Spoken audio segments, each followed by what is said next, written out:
We're in a series of lessons called Journey Life, and we've been looking at different characters from the Old Testament and trying to draw lessons to help us in our daily walk with God. And about 3 weeks ago, John Micah began our series on Joseph. And boy, he did just an awesome job talking about the kind of family that Joseph came from. You know, if you're not careful, I remember as a kid growing up that the Bible characters were kind of these holier than everybody else characters. I mean, I thought, boy, these men and women of God had it together.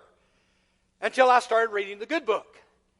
And of course, you start reading your Bible and you realize right fast, wow, not only did they not have it together, but boy, they were messed up.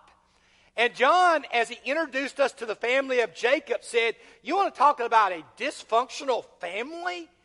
They were truly messed up. And he talked about the hatred that Joseph's brothers had toward him and the conflict it created in the family and the favoritism that Jacob showed to Joseph in the buying, or the making of that coat that sometimes we call the coat of many colors. It's usually just described as this beautiful, ornate coat that set him apart from the rest of his siblings. And John made 3 points in both that lesson and the next lesson that I thought were just excellent about God and how He works through us. Point number 1 is the purposes of God are at work in hidden and unnoticed ways. God is working today, right now. We may not see it, we may not notice it, but He is. He's not a deistic God who created the world and went back to heaven and just kind of let things run on its own.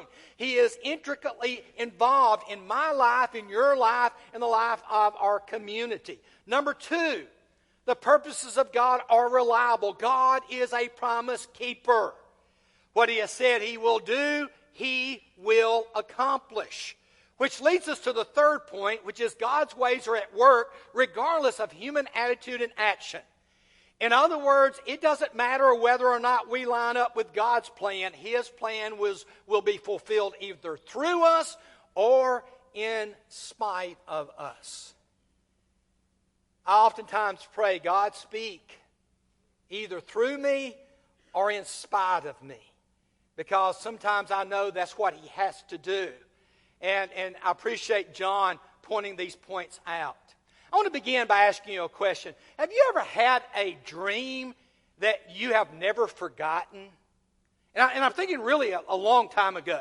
Now, I know for some of our young people, a long time ago, maybe last year.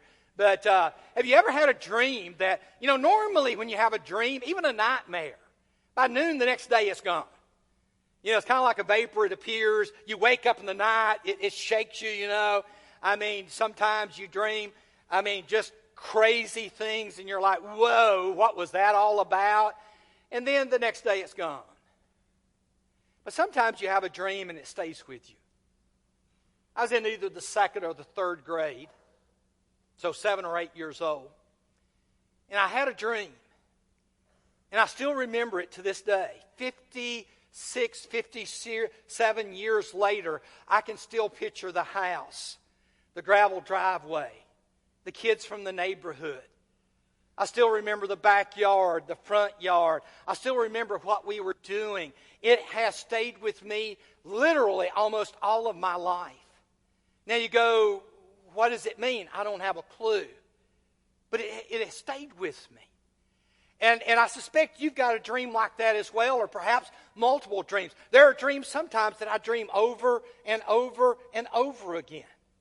And I think, am I in that dream again? Well, for Joseph, his life was not just created for a dream, but literally inspired and directed everything about him. John talked about how that he had these 2 dreams. In one of the dreams, they're out in the field, they're cutting wheat, they're tying them up in bundles, and his particular bundle of wheat ends up in the middle, and all of his brothers' bundles of wheat end up surrounding him and bowing down to his sheaf of wheat. And of course the brothers are like, really? First of all, you had that dream, but secondly, you had the courage to tell us.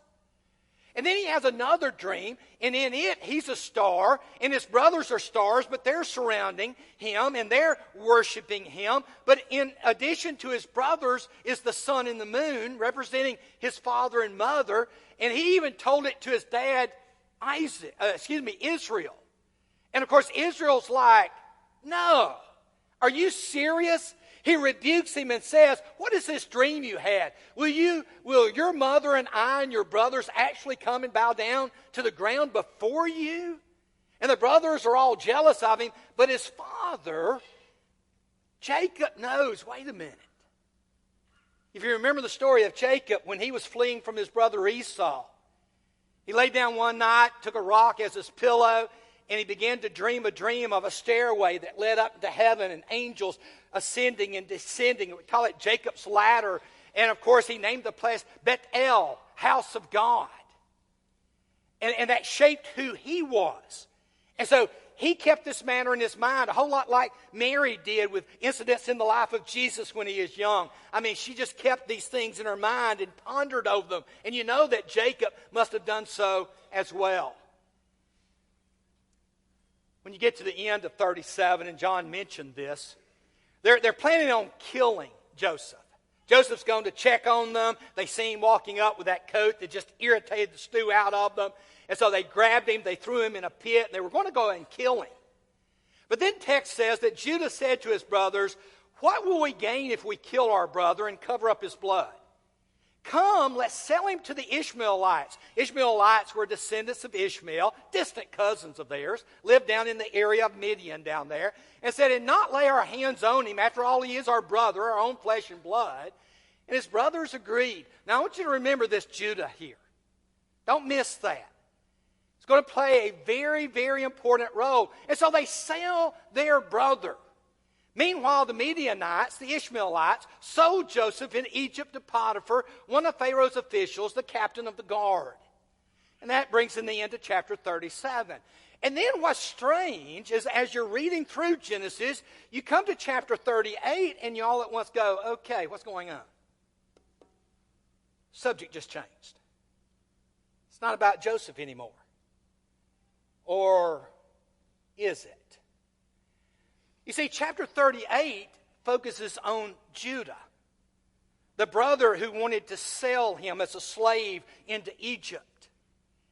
And it focuses on his life and tells a story, and it's one of the strangest stories in the book of Genesis. Basically, Judah had 3 sons. And his oldest son got old enough to marry a wife, and so he finds a wife for him by the name of Tamar. The only problem is Judah's oldest son is a wicked young man, and so God basically executes him, leaving Tamar without any children. And back then, the policy was that if a man died without having children, his next brother down would marry his widow. And so that's what Judah does. He gives his second son to Tamar in order to raise up children for his first son as well as his second son. Only problem is the second son didn't want to do that. And so he refused to honor his brother. God gets upset and God executes the second one. At which point Judah gets a little concerned. And before I bring that up, let me just mention, he basically says to Tamar, you wait until my youngest son is old enough, and then I'll give him to you. But he never intends to do so because he is thinking, this girl is bad luck. Right? You know, if someone's been married to someone, and every time, her husband dies, it's under strange circumstances, after 3 or 4, you need to say, wait a minute. I don't know if I want to date this person or not. And that's what's going on in Judah's mind. And so Judah refuses to give his youngest son to Tamar. Tamar knows that. Time passes and Judah loses his wife. And Tamar knows what kind of man he is. And Tamar knows he's going on a trip. And so she dresses up like a harlot and goes and stands on the side of the road and Judah did exactly what she expected him to do, and the next thing you know, she's with child. And word gets back to Judah, says, hey, your daughter-in-law Tamar is with child. And Judah's response is, bring her out and have her burned to death.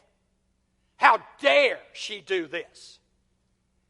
And of course, they bring her out, and she brings with her some items, a cord, a staff, and a seal, which a seal was a ring that had stuff carved into it that identified who you were. And she basically said, by the way, why don't you go ahead and kill the person who got me pregnant, and here's their stuff, and it all belongs to Judah.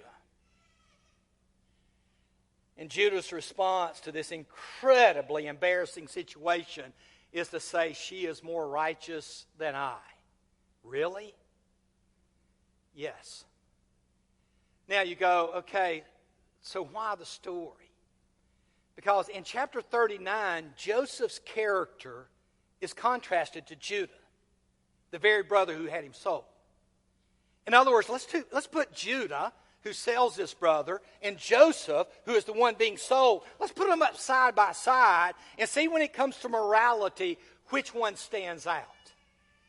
And you probably already know the rest of the story. Joseph's taken down to Egypt. Potiphar, who's an Egyptian official, he's literally the captain of the guard. That word captain means simply chief of the guard. We don't know if he's chief of the guards that guard Pharaoh, chief of the guards that guard the prison. I mean, we don't know what role he plays. But anyway, he buys him from the Ishmaelites and brings him into his house. And the text begins in verse 2 powerfully. The Lord was with Joseph so that he prospered, and he lived in the house of his Egyptian master. Now, I want you to think about that just for a moment.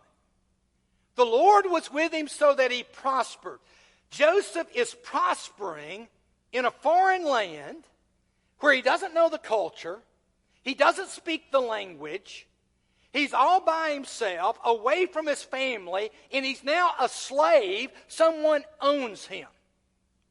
Now, I don't know about you, but at least from my perspective, that's not prospering real well. I mean, goodness gracious. That's like somebody saying, well, you know, Les and June were really prospering. They were living in a house trailer. He was climbing under houses, insulating houses, and she was working up at such and such store. I mean, I'm describing the first summer we were married together. And you're like, weren't you prospering? Y'all, we didn't have a penny to our name. You've ever heard the old phrase, living on love? It's all we had. I'm here to tell you. And I had made the foolish decision that we could get married for the same price we were living single. Now, guys, if y'all are thinking that, it doesn't work. It doesn't. But anyway, that's another story. And so the story goes on. And what made Joseph prosper is what was driving him. Joseph had a God-given dream that shaped how he looked at everything else in life. One of the things John talked about was the lens that you look at the world through. And as far as Joseph was concerned, the lens that he looked at through the world was a dream that God had given to him that he knew had come from God, and he knew somehow God would be faithful to it. And so even though he was a slave in Egypt, he knew God is still at work in my life. I'm reminded of the Apostle Paul, who's in a prison. I mean, he's in a prison. And you're like, okay, Paul, what sustains you while you're behind bars? And he says, let me tell you what it is. I want to know Christ.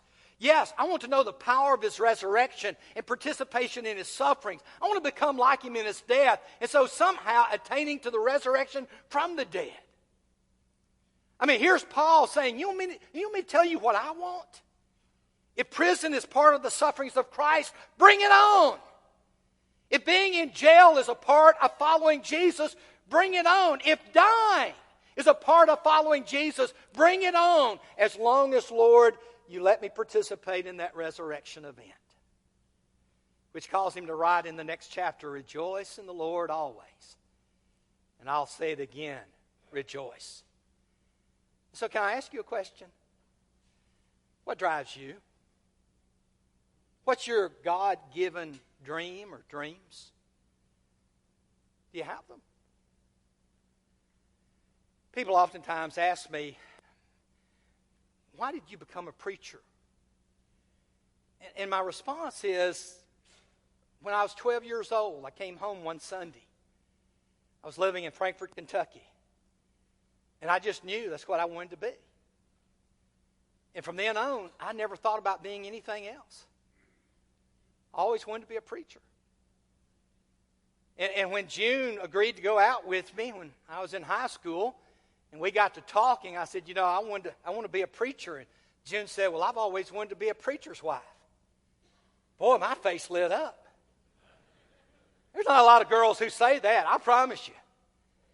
She said, I've always known I'd be a preacher's wife. And I'm like, all right, God, I get the point. What's your God-given dream? I suspect you already know it. I suspect something immediately came in your mind. Is that what drives you? It's what should drive us. The text goes on, when his master saw that the Lord was with him and that the Lord gave him success in everything he did. Now, you need to know something. Potiphar didn't believe in the Lord. Potiphar's a pagan. He worships the Egyptian gods. But he knows that some God is behind Joseph. No one is as successful as this guy is. Not unless the gods are with him. And so Potiphar recognizes that and basically puts everything under him. Before long, this kid who, is maybe late teens, now 20, 21 years old, and he's now over this entire house of Potiphar, slaves and servants and everything that went on in a house in Egypt back then, to a man who was quite powerful. But anytime God gives you a dream, Satan wants to burst that dream.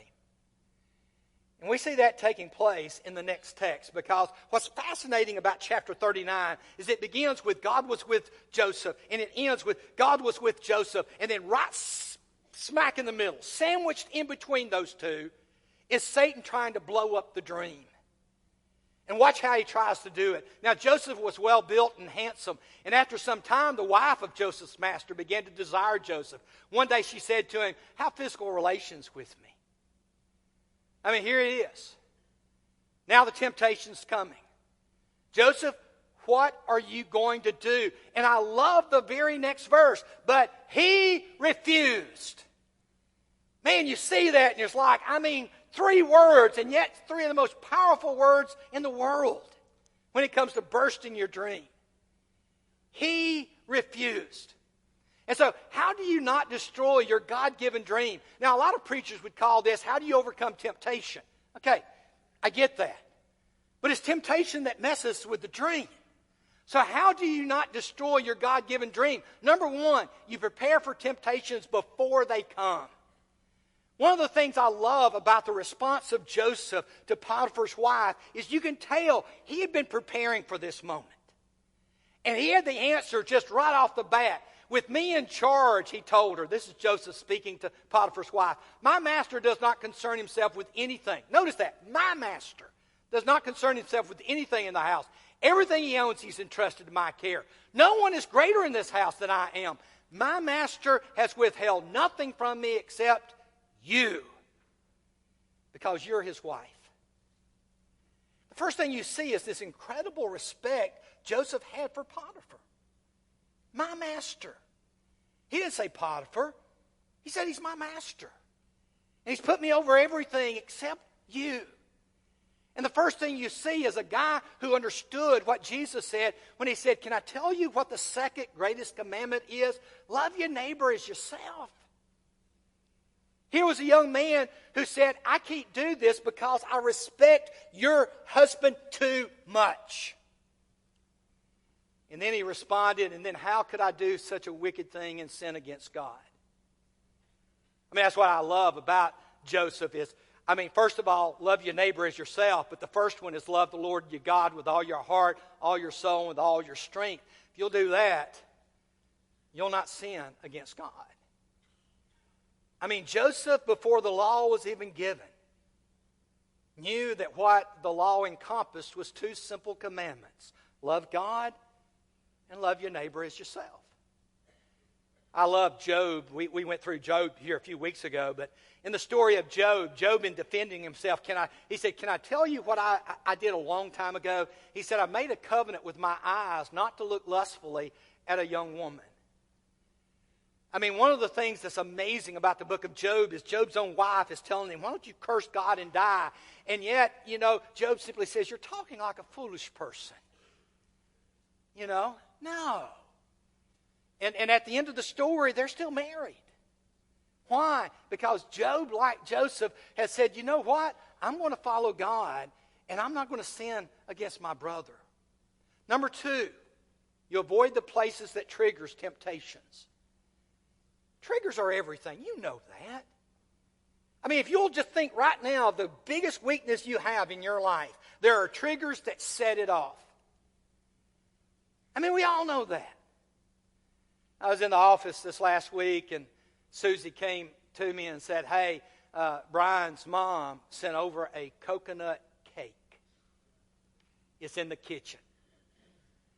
Now, y'all, this is not just any coconut cake. This is one of those handmade, moist, sweet, incredible to die for coconut cakes.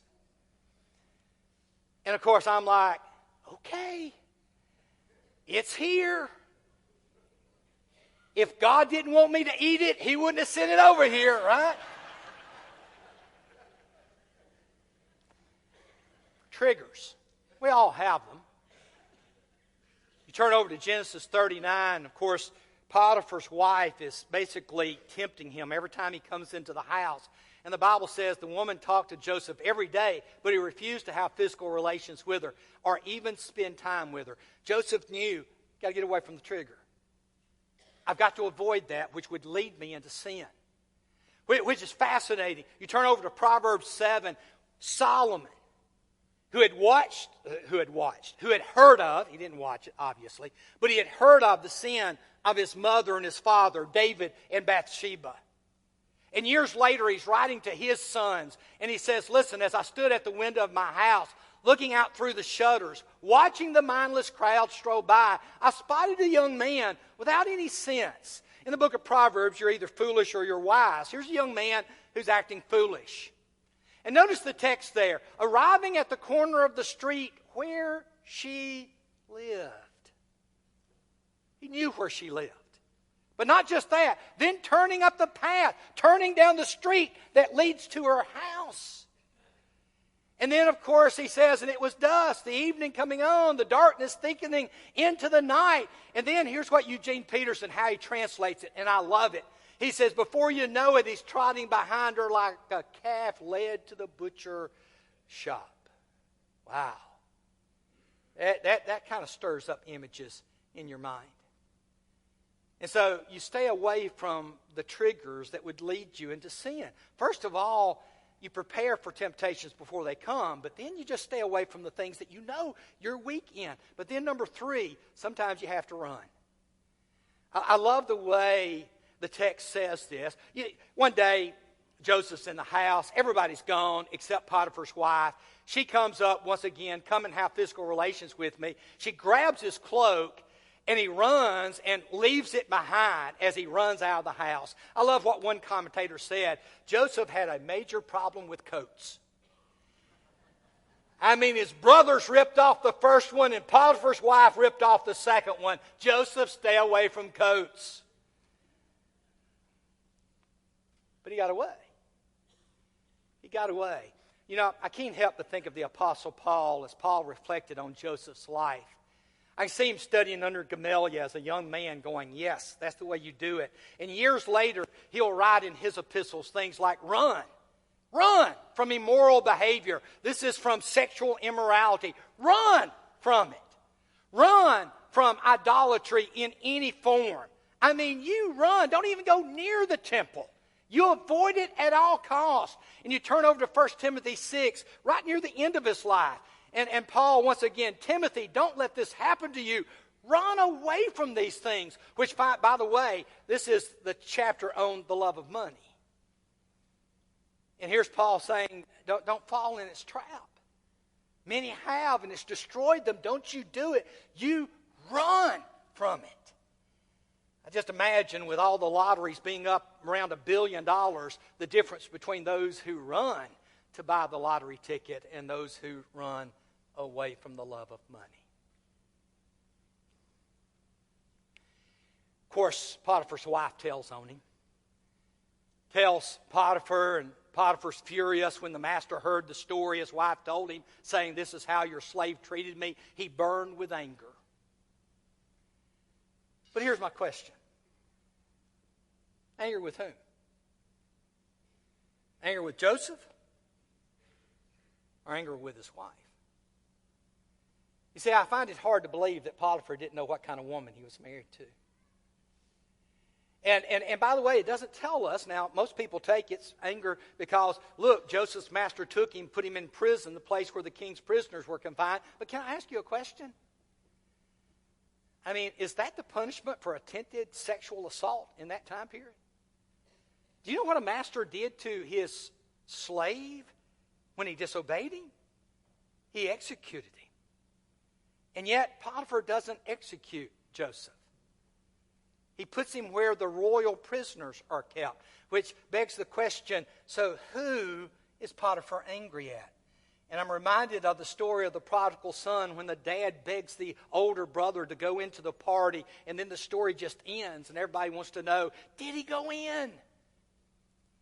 That's the point of the story. And so he's put in prison, but I want you to notice again what happened. So the warden put Joseph in charge of all those held in the prison, and he was made responsible for all that was done there. The warden paid no attention to anything under Joseph's care, and you just once again have to go, why? What's going on? I mean, he leaves Potiphar's house, he goes into prison, and now he's running the prison. Why? And once again, the text says, because the Lord was with Joseph and gave him success in whatever he did. And so whether you find yourself in temptation or find yourself in prison or find yourself a slave to whatever it could be, as long as you put your faith in the Lord, He's going to be with you. And He's going to prosper you. And you may say, it's not prosperity in a prison. It would be for Joseph. I mean, eventually he would go to the highest ranks in the world. All began there in that prison. Never underestimate what God is doing, even in the darkest moments. And by the way, can I tell you what's even more special for those of us who are children of God today? Is not only God with us, but for those who have believed in Jesus and been baptized, God is in us through His Holy Spirit. And He's saying, you have all the power available. It's time to fight the war. And so how do you keep Satan from bursting your God-given dream? Fight him with everything you've got. That's what Joseph did, and that's what we need to do. Now, if today you're struggling with that, we're here for you. God understands sometimes. Lee did a great job talking about the grace and mercy we need to come before the throne of God, because sometimes, unlike Joseph, we're not that strong. God is still here to lift us up, to strengthen us, and to save us. If you need to come to Him, why don't you come to Him right now as we stand and sing.